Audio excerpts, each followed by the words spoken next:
Jeffery Loman. I'm here tonight to act as the spokesman for the Friends of the Huron Mountains, and I'm a member of the Keweenaw Bay Indian Community, and I live on the Lance Indian Reservation. I'd like to thank each and every one of you for holding this hearing. I know a little bit about it. I held an offshore oil and gas lease sale in Alaska. It was Chuck Shee Sea Sale 193, and we took in $2.6 billion on that lease sale. The issue came up, and rightfully so, about how the folks in Alaska get a permanent fund check. Alaska pays, and you mentioned earlier that Michigan takes in $35 million in royalties from these programs. In Alaska pays out $147 million right straight to the people, and you don't pay property tax in Alaska. And that brings us to where I really want to go, and that's our new governor.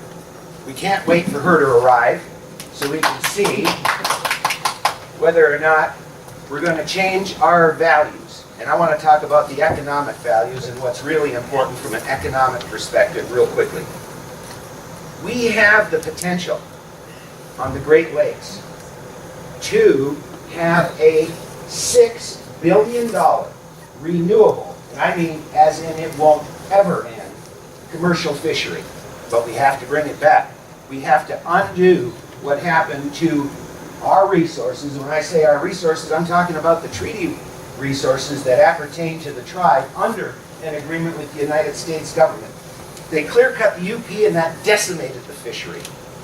The stamp sand, which some people at this table, and thank you very much, Steve, for working so hard at it, are working tirelessly at undoing or resolving the problem, addressing the problem that legacy mining has on Buffalo Reef, a very important lake trout spawning area. Logging, mining, other pollution activities, lots of it has decimated that fishery.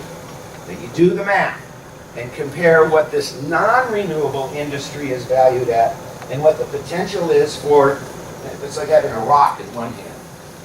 Except Kathleen was going to bring me one, then I was going to bring a live fish. Find a live fish. The fishery is pork. That's the choice.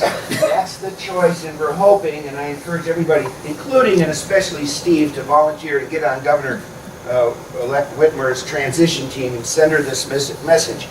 The economic wins with the fish, not these non-renewable resources. Thank you.